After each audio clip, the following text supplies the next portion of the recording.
तो येतोय पेडगावला. नक्की कोण येतोय? तोच MP चा किंग म्हणा तुम्ही. चिमट्या नावाचा बैल आहे. तो बैल MP मध्ये एवढा धुमाकूळ घालतोय की तुम्ही त्याचे व्हिडिओ बघाच. कारण तुम्हाला माहिती आहे डोंगरिया शेरा हे तिथलेच बैल आहेत. इकडे पळायला येतात. कारण इकडे हिंद केसरीचा मान आहे बैलाला, एक इज्जत नावाची. नक्कीच तो चिमट्या MP किंगचा तो येतोय पेडगावला.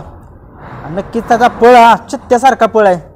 आपण तुम्हाला मागे सांगितलेलं महाराज या बैलाबद्दल आपणच स्टार्टला व्हिडिओ केली. चर्चेत त्याला आपणच आणलाय आणि बघितलं तुम्ही त्याचा रिझल्ट काय आहे बकासूर सोबत पळून. आणि आता तोच बैल MP किंगचा चिमट्या तो आता पळतोय पेडगावच्या मैदानात. पहिला कोण असेल माहीत नाही पण तो तिथे येणार आहे. त्यांचे व्हिडिओ बघितल्या.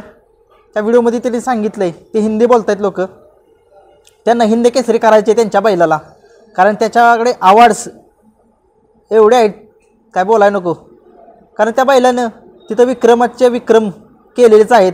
डोंगऱ्या बघताय तुम्ही, शेरा बघताय, विक्रमांचा महामेरूच तिथे केलेला आहे त्याने MP मध्ये. नक्कीच आता तो MP किंग चिमट्या काय करेल बघूया. कारण इकडे आणि तिकडे खूप फरक आहे. मध्य प्रदेशमधले ती बैल सेकंदात पळतात. त्यांचा खेळ वेगळा आहे. आपला खेळ हा 3 फेऱ्याचा मैदानाचा आहे. जरा महाराजला बघितलं खूप स्पीड होतं परंतु त्याला स्ट्रगल खूप केलं त्याने. शेवटी बाकासूरभर पळाला आणि गुलाल भेटला, 1 नंबर केला. तसाच हा चिमट्या बघूया पेडगावला तो येतोय धुमाकूळ घालणार. नक्की त्याला स्पीड खूप आहे. दोन्ही खांदी पळतो पब्लिकने, आतनं बाहेरनं चांगला बैल पळतोय. बघूया त्याला खूप साऱ्या शुभेच्छा देऊया पेडगावच्या मैदानात हिंद केसरीच्या आणि चांगल्या पैऱ्यात यावा. धन्यवाद.